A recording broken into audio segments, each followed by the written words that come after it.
Yesterday, jobs report came out for October. Unemployment rate drops to 5.0%, but for African Americans, it's 9.2%. Is there a need for a New Deal 2.0 and a Marshall Plan that targets those most in need, as opposed to folks will say you can't do anything race-based, but if you make it need-based, it will impact African Americans and Latinos more than anybody else. What is your jobs plan specifically for those who don't have the opportunities of others? Well, first of all, I am really relieved and pleased that overall we're making progress. And I have gone across this country making the point that when President Obama came into office, he inherited the worst financial crisis since the Great Depression. And he doesn't get the credit he deserves for digging us out of that big hole that he was handed when he came in. So it's been a long, slow effort, which thanks to him and his leadership and many, many millions of Americans, we are exactly where Roland said we are, down to 5% unemployment. Jobs are coming back, but incomes are not rising. And so we have two big problems. One, we got to get incomes for everybody to go back up. And number two, we got to get more good jobs. And we do need, in my opinion, a targeted effort at people and communities that have not had the benefits of the recovery thus far, and we need to go even further. So very quickly, we need, once and for all, to have a very big infrastructure program on our roads, our bridges, tunnels, airports, rail systems, where we can put millions of people to work. Number two, we need to combat climate change by becoming the clean energy superpower of the 21st century. That means putting up wind turbines and installing solar panels and doing energy efficiency work and all the work that will enable us not only to have the economy grow, but move away from fossil fuels. Number three, we need to start investing in small business, and my particular hope is that I can be the small business president, and I want to focus on women and minority-owned small businesses in our country again. So all of those things, I think, will make a difference. I'm going to come back to the small business question, but I want to deal with what you said about infrastructure. When you talked about creating those jobs, but historically, those labor unions have frozen us out. African Americans have not been able to get those construction jobs. They have not been able to be with those engineers. And so what will you say to those trade unions? Stop freezing out black folks and other minorities from those opportunities. Well, I think we have two problems that unfortunately have the same result. Where people are frozen out, or equally importantly, not sought out, I want to make sure every training program is reflective of our population. I want to provide an apprenticeship credit to companies, to unions, to others, to train young people particularly, but not just young anymore, Roland. We've got a lot of folks who've lost their jobs who are early middle age, and even older, and they need to be given some special attention. But we also have a problem. You know, labor unions are not the problem in much of the South, because they're all right-to-work states. And so we've got to make sure that anywhere we do infrastructure, if the federal government has any money into it, there must be a program for recruiting and hiring, and where necessary, training people from less advantaged communities. And that's going to be my goal. We talked about the issue of small businesses. And the Wall Street Journal had a report March 14th, 2014. Were $23.09 billion in small business loans handed out in 2013. African Americans got 1.7%, or $382 million. But in the last year of President Bush, 2008, it was 8.2% for African Americans. Housing crisis has a lot to do with that. The SBA administrator, she and I have met several times. They are trying to improve that. But that's a perfect example. You got 1.9 million black-owned businesses. They can't get access to capital. How will you utilize the federal government, utilize the SBA to ensure that expands, as opposed to, again, getting 1.7% of $23 billion? Yeah, you're right. I mean, when I was a senator from New York, this was one of the big issues that I had, because the federal government has a lot of contracts. But sometimes it's difficult for small businesses to know how to apply for those contracts. The procurement rules are really difficult.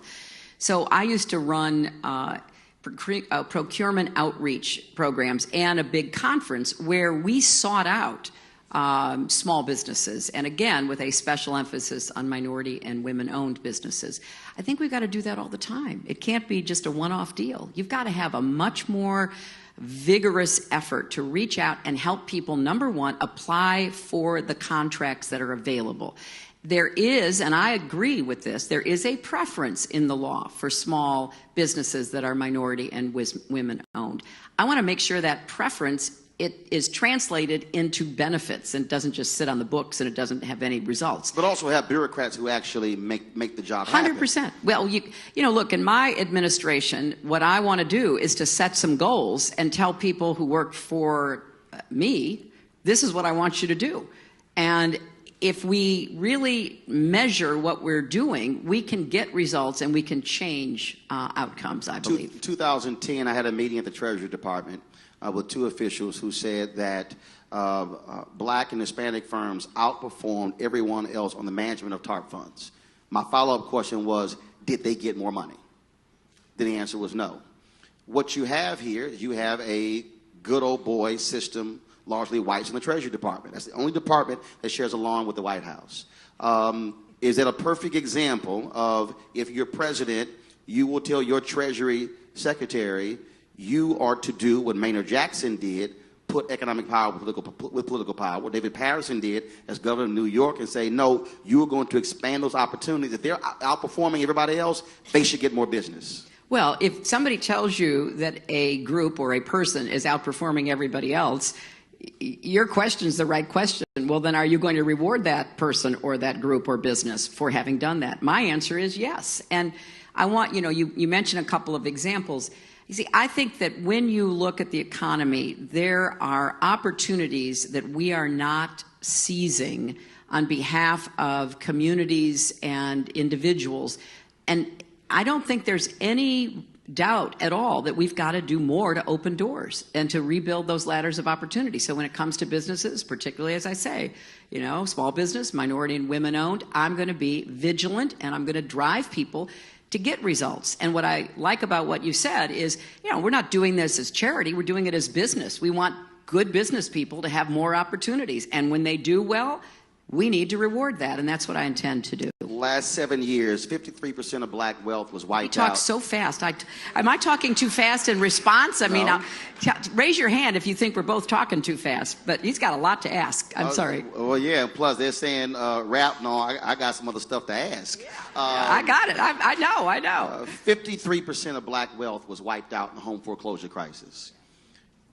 Elizabeth Warren said when she was on the congressional committee, it will take 2 generations for African Americans just to recoup that money. One of the things the federal government did not do, and if I will say this here, one of the greatest failures of the Obama administration has been their housing policies. HAMP was supposed to help 4 million people, it only helped 900,000. Will you, if you're president, force the Federal Housing Finance Agency to write down the principle of underwater homeowners? And will you push Congress to modify the bankruptcy code to push for cram downs in bankruptcy so that the people who have homes can maintain those homes and we not simply bail out banks and not bail out homeowners? Well, I advocated that back in 07 and 08, Roland. In fact, I was very unhappy that we did not do enough to help people who were in their homes save their homes. So I will look for ways to try to, number one, stop the damage, so that we don't lose more homes because people still haven't recovered.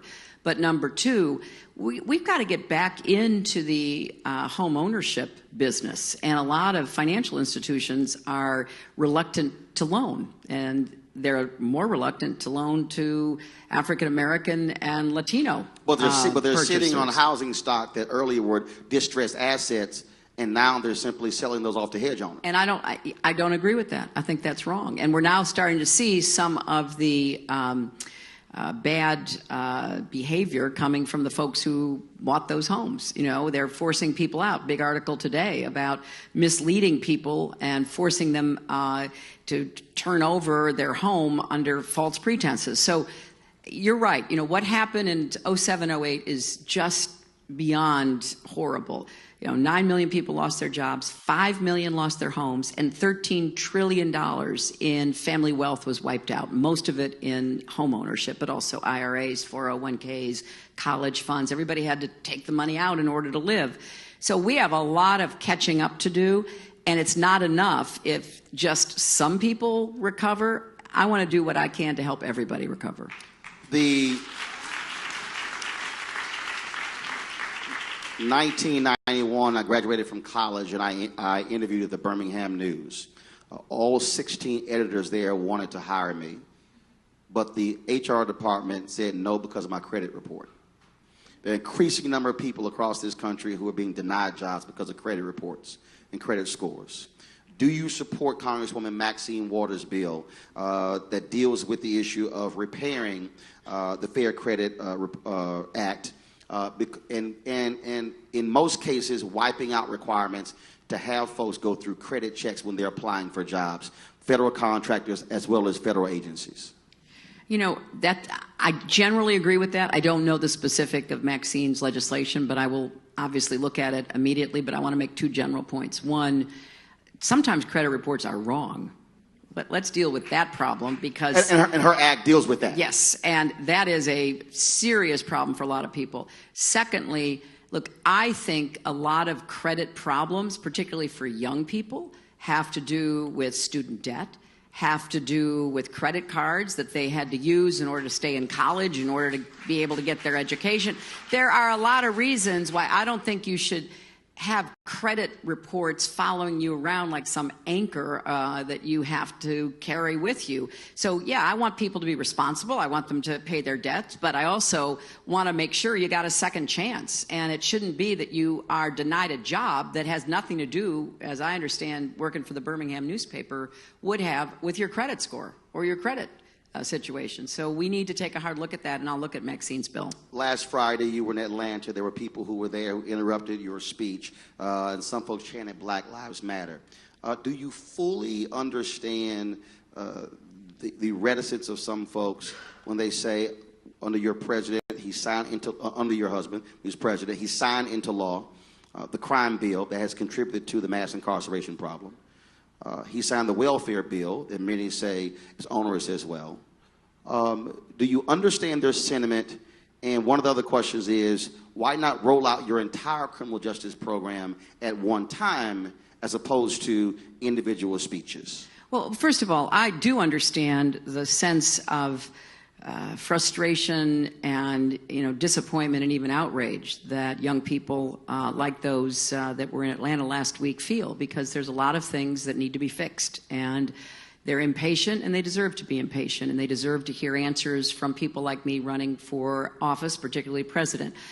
And I've met with them. I've had some very good, open, productive conversations with representatives of the Black Lives Matter movement. I wish they had listened, because a lot of what we have talked about together are part of the proposals that I'm making.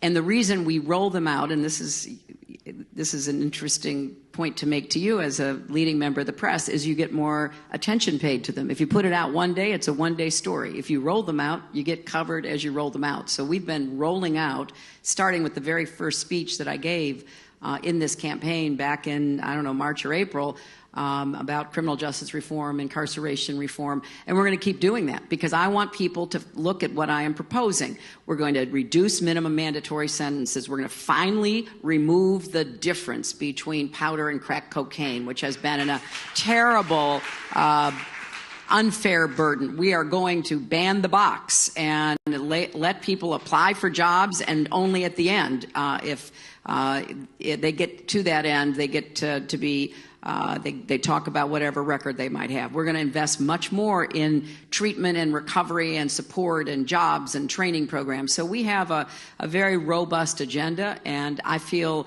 very committed to this, and I particularly want young people who share the impatience and the disappointment.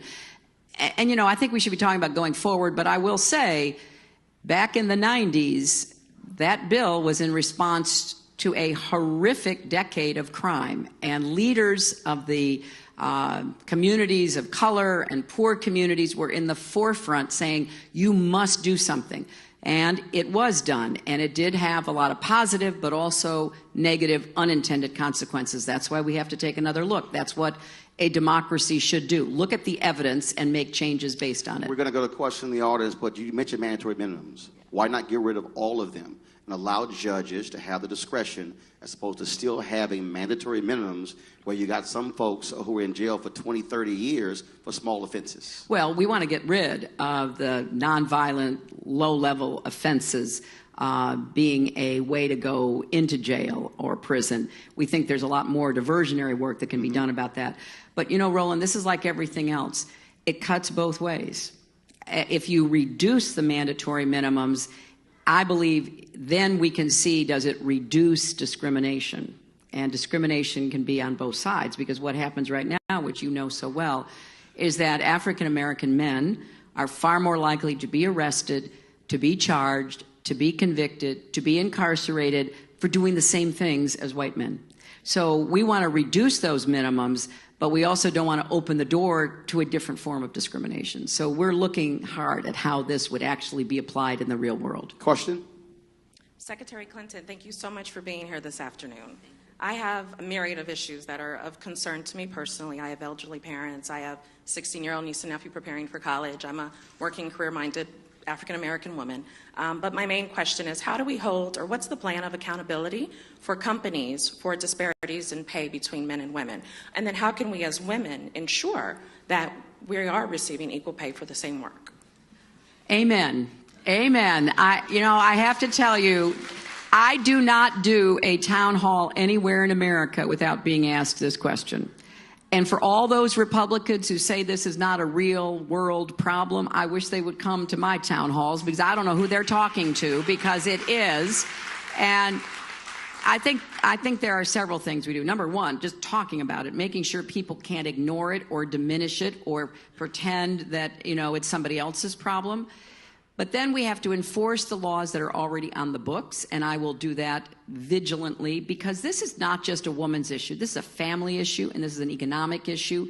And the other thing is, one of the things that, and you got right to it, one of the things that stands in the way of knowing how widespread this is the fact that in many businesses you can be fired for asking somebody else in the business how much they're paid.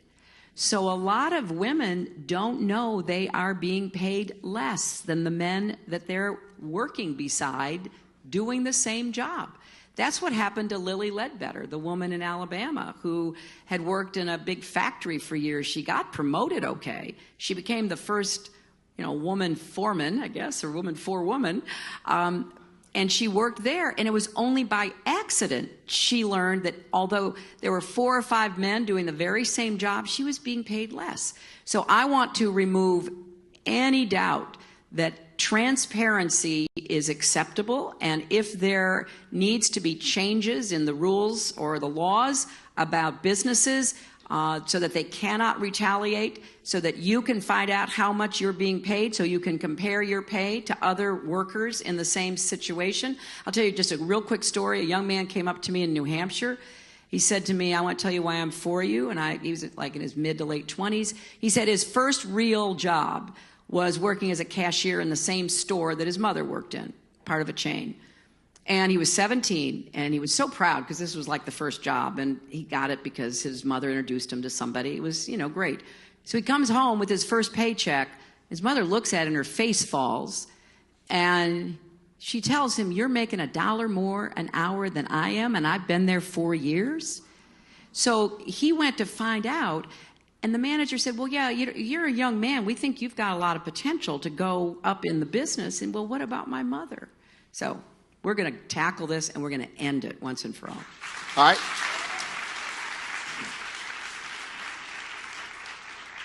I have another question here. Go ahead.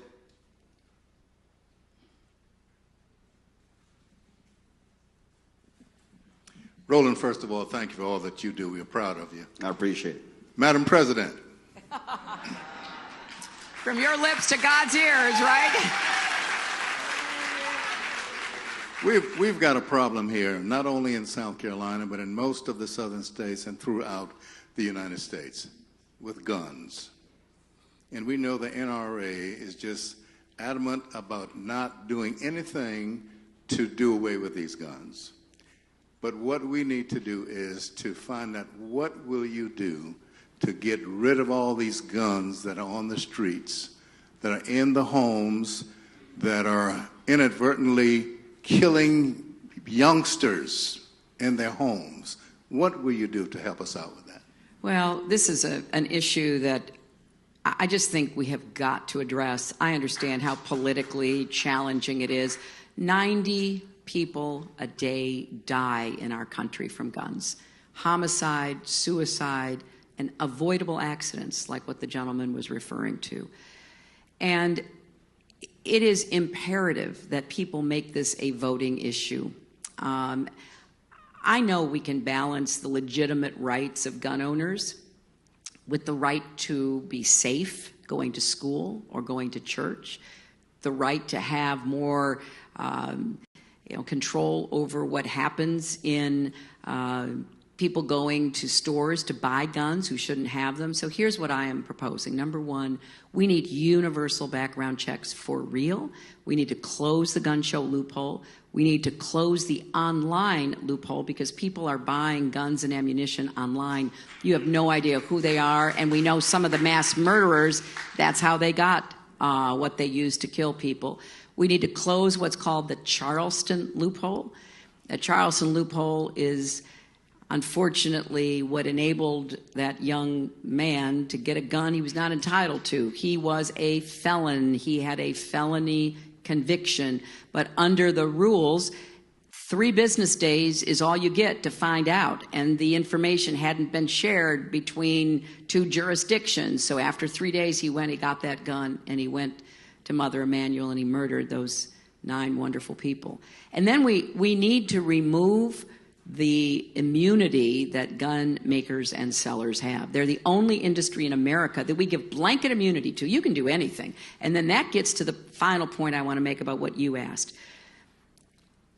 Gun makers should be required to apply technology that currently exists so that guns owned by responsible adults cannot be operated by children, or if they are stolen, cannot be used by criminals. And what I am just appalled at are the numbers of young children, I'm talking toddlers, who go into a closet or go under a bed or open a drawer and there's a loaded gun. And these children kill themselves, they kill their playmates, they kill their siblings, they kill their parents, they injure people. That is crazy, my friends. So I know that the NRA and the gun lobby are powerful, but I think the American people are more powerful, and the right to life is the most powerful of all. Secretary, we are the campus of a historically black college. We have another one just next door. What is your HBCU plan to deal with HBCUs? Because when we talk about black doctors and black lawyers and black engineers, they are being graduated from HBCUs. And will you reverse the Obama administration's Parent Plus loan change that led to 15,000 students not coming back to HBCU campuses, millions of dollars of loss? Will you reverse that policy? And what is your plan to assist historically black colleges and universities? I have what's called, Roland, my new college compact, and it does 2 things, and it would affect both State and Claflin in this way.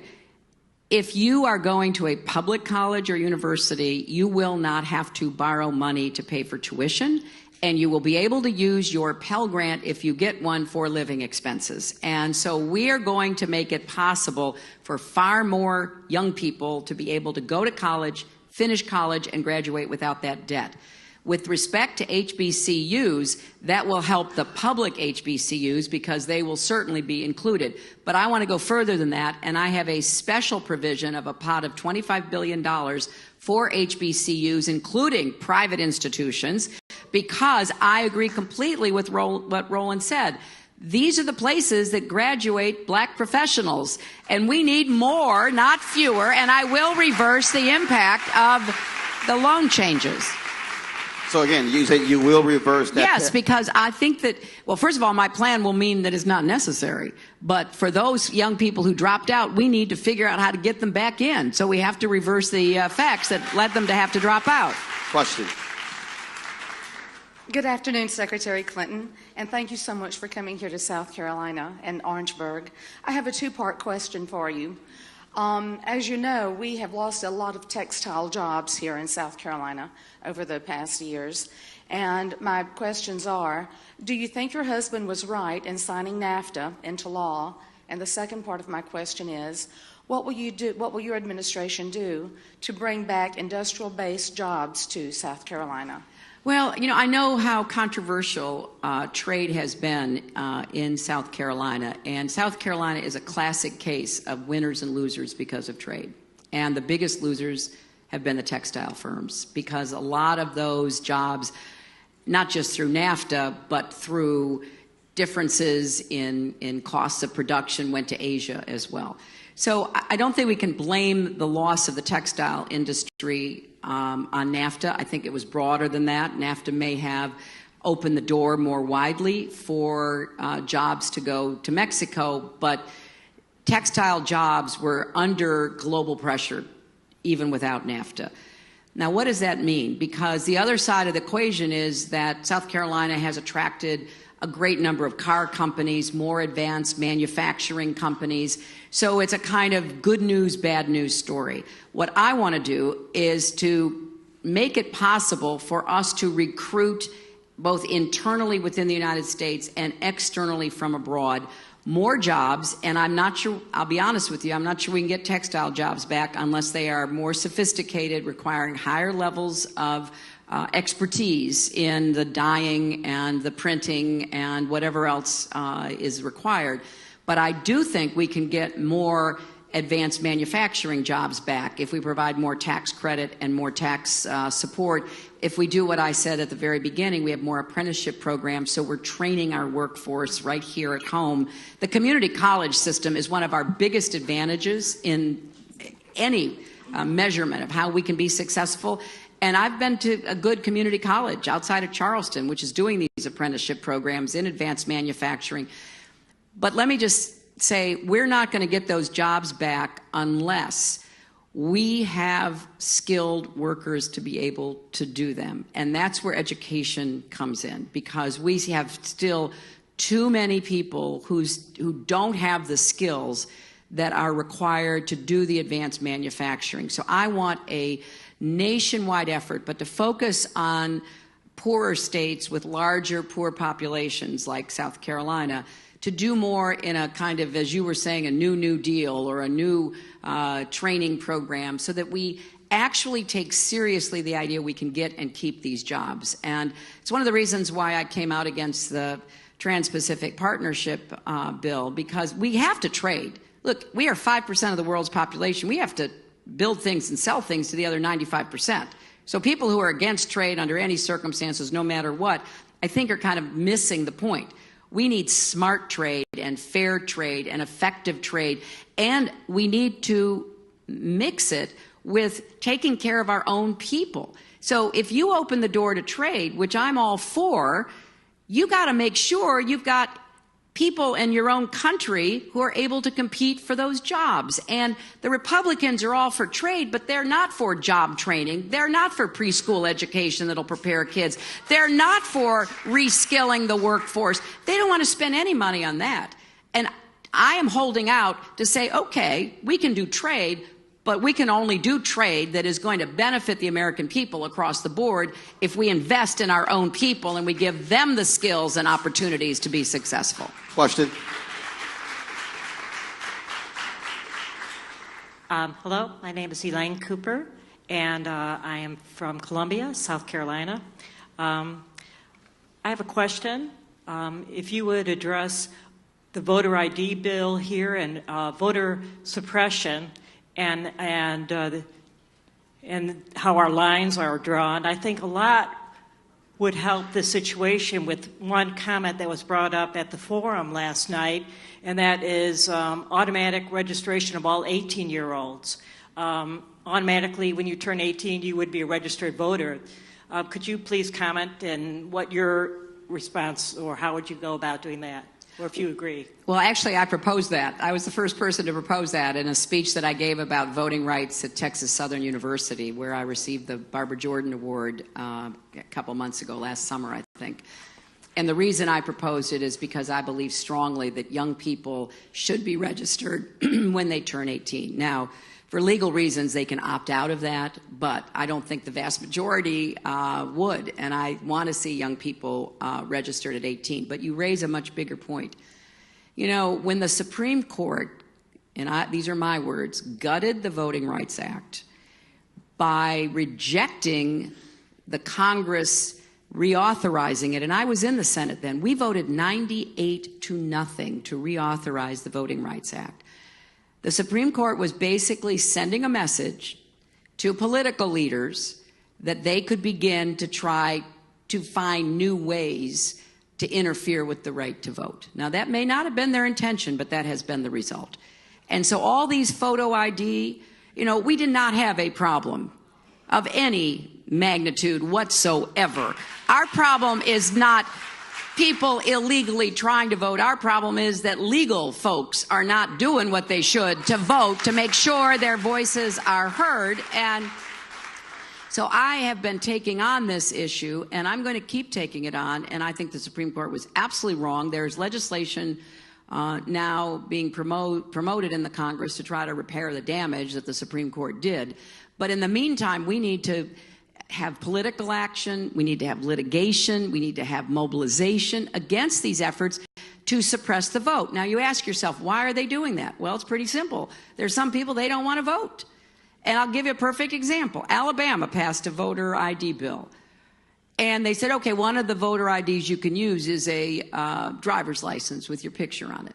Well, you know, I don't believe they're necessary, but, you know, okay, you can use a voter ID that way.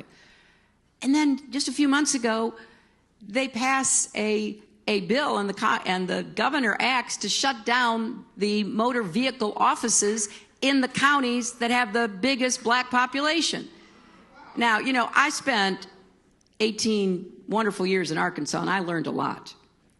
And one of my favorite philosophy lessons is this: if you find a turtle on a fence post, it did not get there by accident. And so I went to Alabama and I said, look, nobody can believe this. You don't close the offices in the counties with the biggest African American votes, and it's a coincidence. So people have got to stand up against this. I think it's time that there be an outrage, an outpouring from communities across these states that are doing this. And it's going to be one of my highest priorities. And I'm going to do everything I can to help get people registered, to make sure people understand how they meet whatever the requirements are, and that they then turn out to vote, because we need to have a big turnout in the 2016 election. Secretary, at TV1, we conducted a poll of black parents, and we asked them the question about charters and school vouchers. 74% of black parents said they were interested in enrolling their kids in charter schools. 79% favored school vouchers. We are in the state where really Brown versus Board of Education got its start. 61 years, black folks are still waiting for education to get right. Do you support the expansion of charter schools and school vouchers when black parents overwhelmingly say they want the best for their kids and they are not satisfied with what's happening in traditional public schools? Well, I have, for many years now, about 30 years, supported the idea of charter schools, but not as a substitute for the public schools, but as a supplement for the public schools. And what I have worked on through my work with the Children's Defense Fund and my work on education in Arkansas and through my time as First Lady and Senator is to continue to say charter schools can have a purpose, but you know, there are good charter schools and there are bad charter schools, just like there are good public schools and there are bad public schools. So let's get rid of all bad and accept good. But the original idea behind the charter schools, Roland, was to learn what worked and then apply them in the public schools. And here's a couple of problems. Most charter schools, I don't want to say everyone, but most charter schools, they don't take the hardest to teach kids. Or if they do, they don't keep them.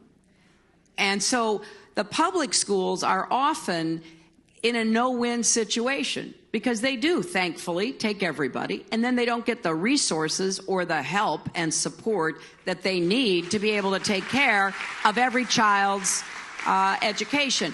So I want parents to be able to exercise choice within the public school system, not outside of it, but within it, because I am still a firm believer that the public school system is one of the real pillars of our democracy, and it is a path for opportunity. But I am also fully aware that there are a lot of substandard public schools. But part of the reason for that is that policymakers and local politicians will not fund schools in poor areas that take care of poor children to the level that they need to be. And you could get me going on this because it's not, I mean, the corridor of shame right here in South Carolina, you get on there and you can see schools that are literally falling apart. I've been in some of those schools. I have seen the terrible physical conditions. That is an outrage. It is a rebuke to who we are as Americans to send any child to a school that you wouldn't send your own child to. And so we got a lot of work to do to make sure that public schools serve people, but that doesn't mean we don't also provide options within the system so that parents can find what they think might work best for their kids. So we have a question here. Do we have a question? Hello, my name is Amaya Henry. I'm a senior here at Claflin University. So graduating from the university, our first thought as a senior is we have two avenues. We can either go to grad school or into the workforce. With going into the workforce, it's mostly to pay back loans and stuff that you know we have as students. You're starting the reshuffling campaign where you're trying to lessen the gap between the minimum wage and the top payers. My question is, will you also put a cap on the top, or will the waterfall just keep going upwards with people being paid more? Well, first let me say this about student debt.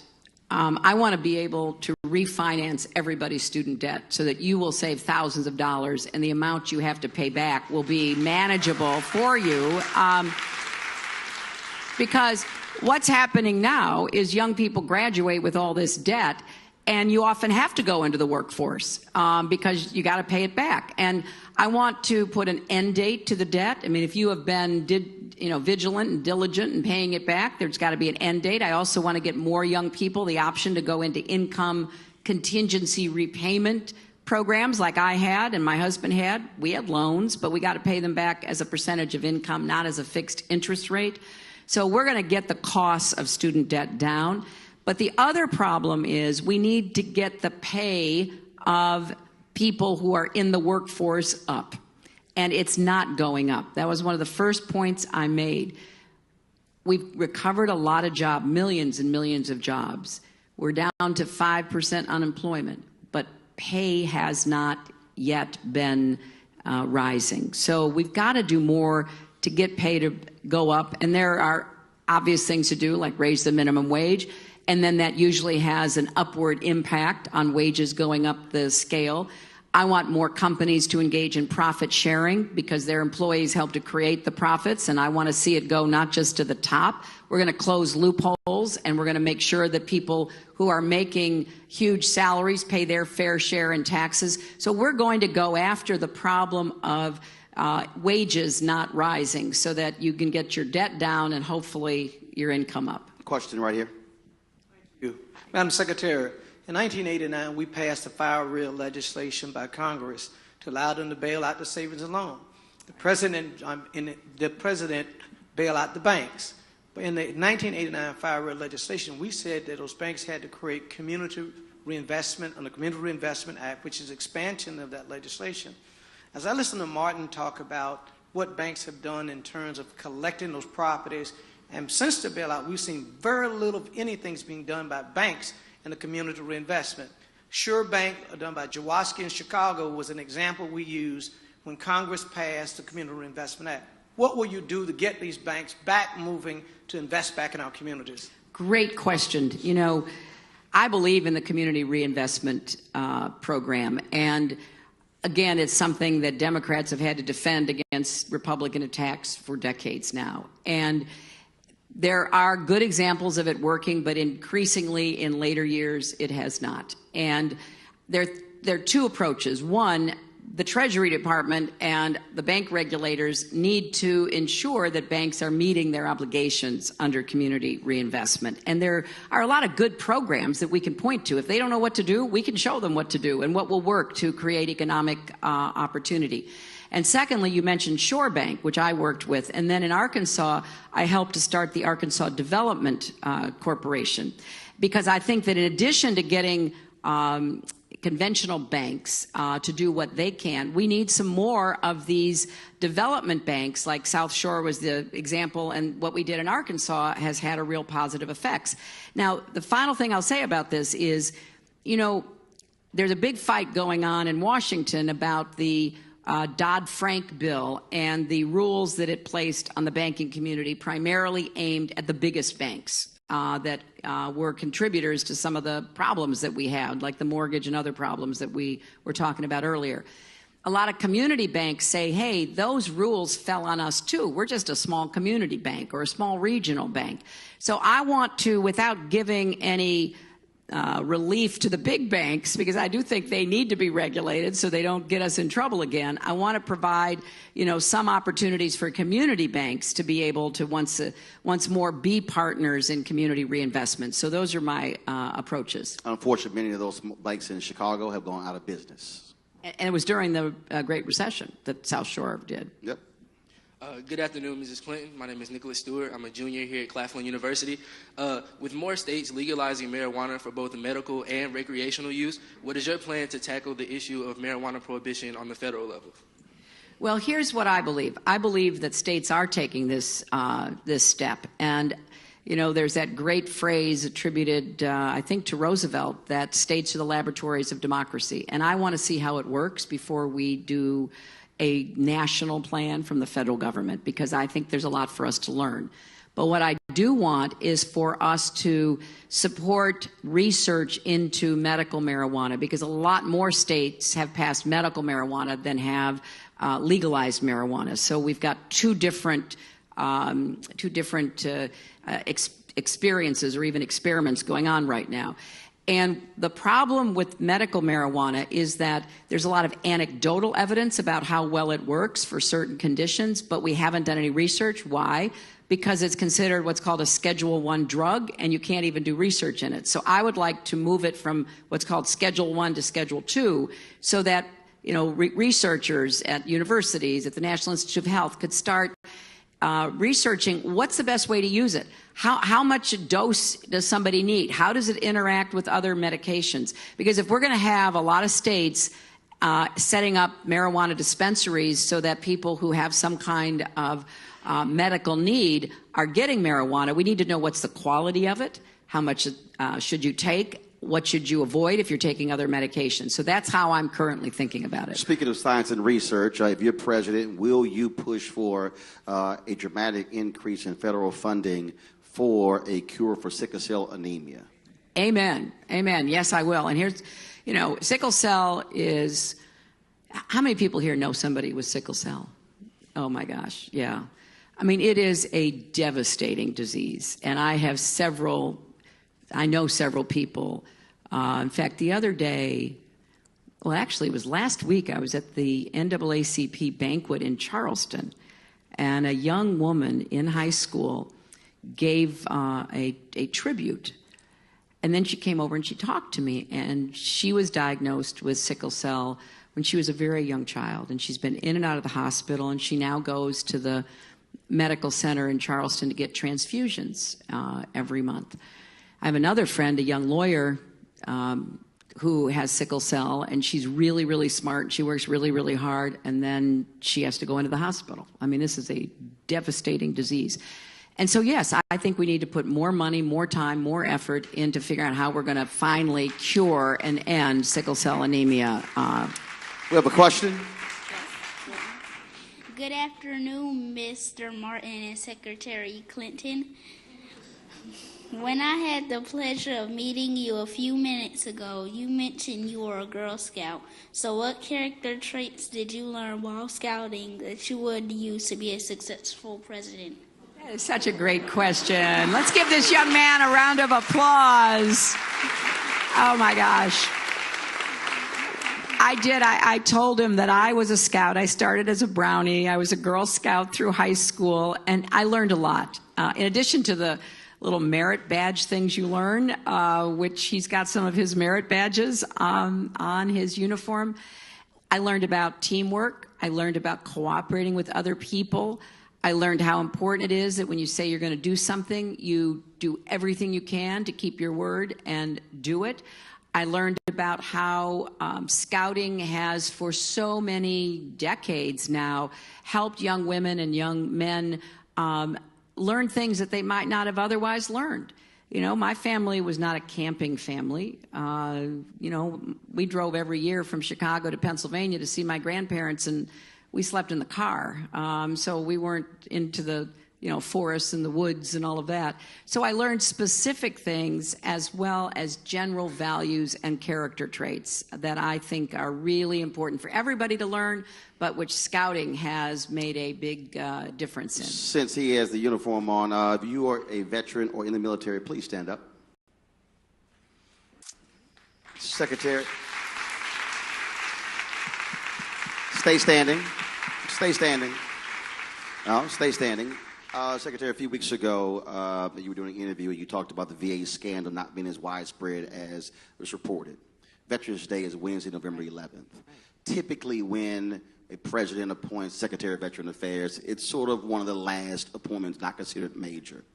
I believe that if we care for our troops, that we will make that just as important as the AG, as the Defense Secretary, as Secretary of State. What is your commitment to ensuring that the Department of Veteran Affairs is the best federal agency, and will you make that be a fundamental priority if you're President of the United States? And the answer is yes. And what I said a few weeks ago was that there are certainly systemic problems with the VA, and they need to be fixed, and nobody should tolerate them. It's an outrage if anybody has been either mistreated or left untreated by the VA. But I also believe the VA has done good things. And the Republicans are always trying to privatize everything. Privatize education, privatize Social Security, privatize Medicare, and yes, privatize the VA. So I'm going to fix it, and I will appoint somebody with proven management experience who will weed out those who should not be there in the first place, end programs that are not working, take what is good about the VA and make sure it is available to all of our veterans. That is my goal. I have always said that broke is broke, whether you broke white or broke black. And yet it's interesting when we have a discussion in America about poverty, it's always a black face. If you are president, how will you lead or drive a conversation to get white America who is broke to understand that your education, your health, your lack of economic access is the same as African Americans and others? And how do you see having that discussion? Because rural communities have the same fundamental problems as inner city communities, but they somehow think that they're totally different. That's a fair point, and I don't think CNN or MSNBC gonna ask that question, but go on right ahead. No, but it is a fair point, Roland, because poverty is debilitating no matter where it happens or who it affects, and there is such a lack of understanding in our country about the number of poor white folks, and we just had a study come out that said poor white middle-aged Americans without a high school education are dying at a higher rate than they have ever died before. Addiction, alcoholism, suicide. So poverty is poverty. There's a great idea that Congressman Jim Clyburn has put forward called 10-20-30. Yep. That 10% federal funds would go to communities where 20% of the people are living in poverty and have done so for more than 30 years. 2/3 of those counties are Republican counties. And white, predominantly white. So as Jim Clyburn pointed out to me when he was describing this to me, this would be a recipe for dealing with poverty everywhere based on the numbers. If you're living in an impoverished generational situation, then you need help, and the government should not be turning its back on you. And I'm in favor of empowerment. One of the programs that my husband put into place, the New Markets Tax Credit, was used to help build up poor rural communities, to provide more economic opportunity. And it's been allowed to lapse by the Republican Congress. There are tools at our disposal. But the point that you make is an especially important one. We need to be talking about this so that the caricatures and the stereotypes that too often flood the media are, once and for all retired. Poor is poor. So would you, as running for president, do what Bobby Kennedy did, literally go to those communities?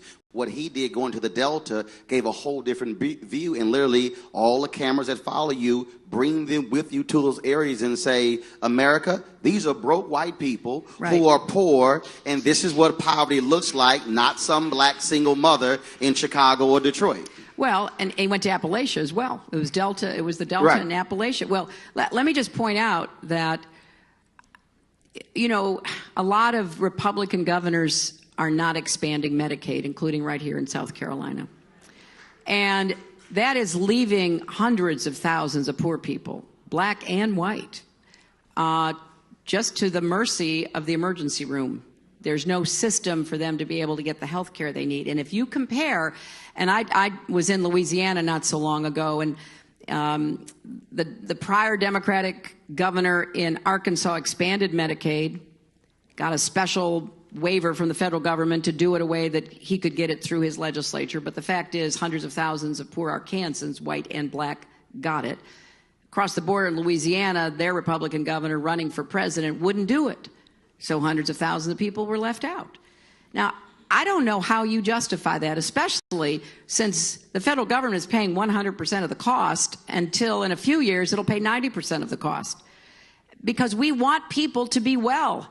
I mean, you talk about this recent study that I mentioned where you have middle-aged white folks killing themselves, getting addicted to drugs and alcohol, not getting help for mental illness or substance abuse. That's a health problem. And people are oftentimes in rural areas especially not as reachable through health systems. So I think we've got to look at this from the perspective of what do we do to make our country healthier?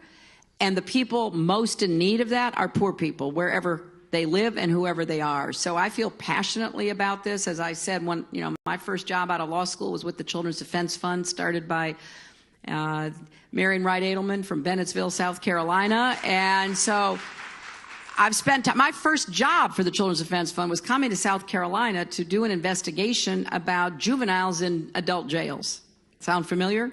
So, I mean, we make progress, but then we kind of fall back. You cannot grow weary doing the work that is necessary to help people have dignity and develop their own potential. And that's what health is about. If you don't have that, you don't have anything else. Last question for me. Black women, stand up. Black women. Secretary Clinton, if you become president of the United States and you got to appoint somebody to the Supreme Court, will you put a black woman on the Supreme Court? Do we have some candidates here? Yeah. Well, I'll certainly consider people who have the energy and the intellect and the experience to be on the Supreme Court, and probably on the younger side because I want them to be there a long time. Well, we got a whole list, so it's good to see. It would be good to see a sister on the Supreme Court. I'm just saying.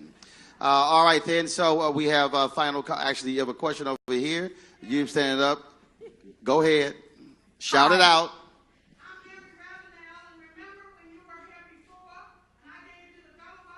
Yes, I do. And they were pulling me from you, and I was asking you about youth empowerment. Okay. And I also want to say, I asked you to sign a napkin for me so my mother would know that I saw you. You said no. Just take a picture. You said no, take a picture. But you said, give me your name on this piece of paper, and I'll send you a formal thank you. You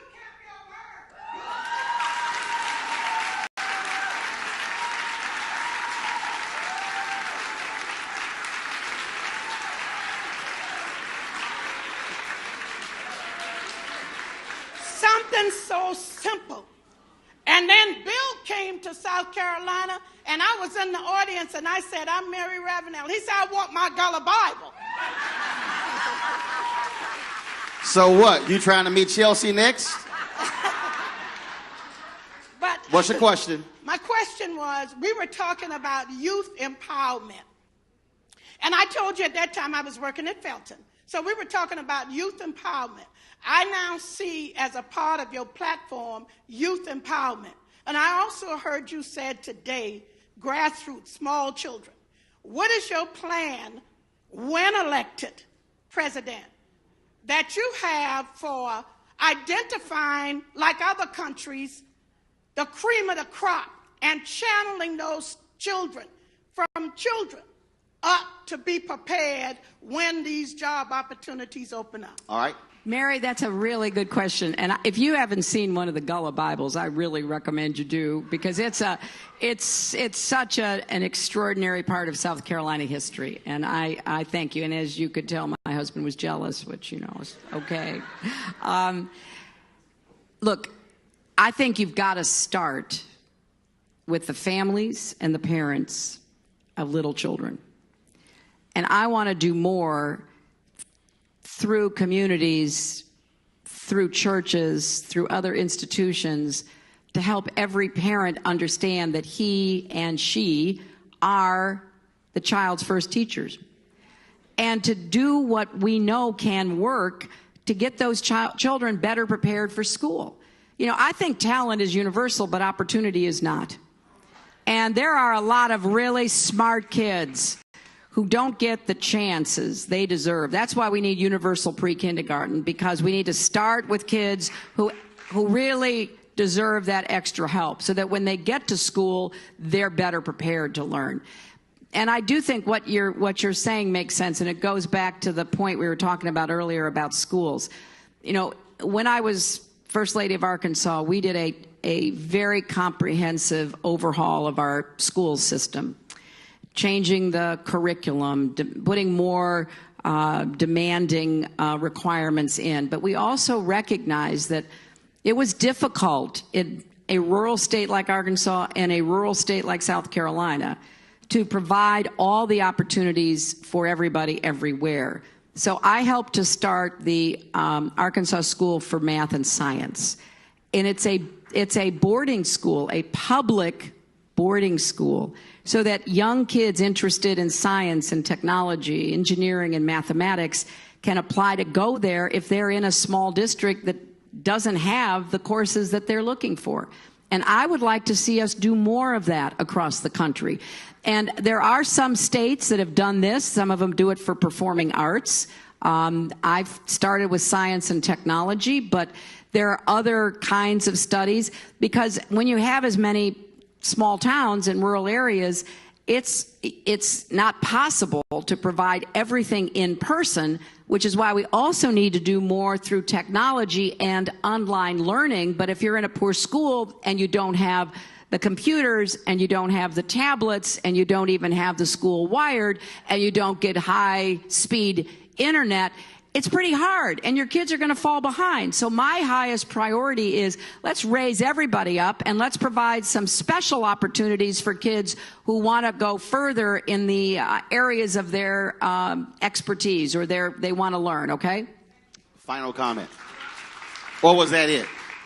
You know, let me thank you. Let me thank you for doing this, and let me thank News One and everybody who was part of this, and especially to Claflin University for hosting us. I gave the commencement here back in 2007, and I am so honored to be back. And I want, as I've told some of the state elected officials who are here, I want to be a good partner. I want to end by saying this. A president can do a lot and should. And I will work as hard as I know how to find common ground, even with people that I don't agree with politically. Because if we can find common ground on something important, we should go forward together. But I also want to be a partner to those making change in state legislatures, in communities across a state like this. Because a president can also do things that are not in the formal job description, so that I can convene groups. We want to know what's the best way to improve job training for advanced manufacturing. We're going to get people who are doing it, know how to do it together, and we're going to come up with a plan, and we're going to try to sell everybody about doing that. So convening, catalyzing change, connecting people up, like the Arkansas Development Bank Corporation, which I helped to start. Let's find out why it's succeeded and why South Shore didn't, and how we can do more of what works in communities like those here in South Carolina. And I want to be a coordinator and connector so that we get people to really understand what we are capable of doing no matter where we are. Don't wait for somebody in Washington. Make the political demands, like what you need from Washington, and try to hold your elected officials accountable. And if we could get voter registration up in South Carolina, your elected officials would look different than they look right now in many parts of the state. And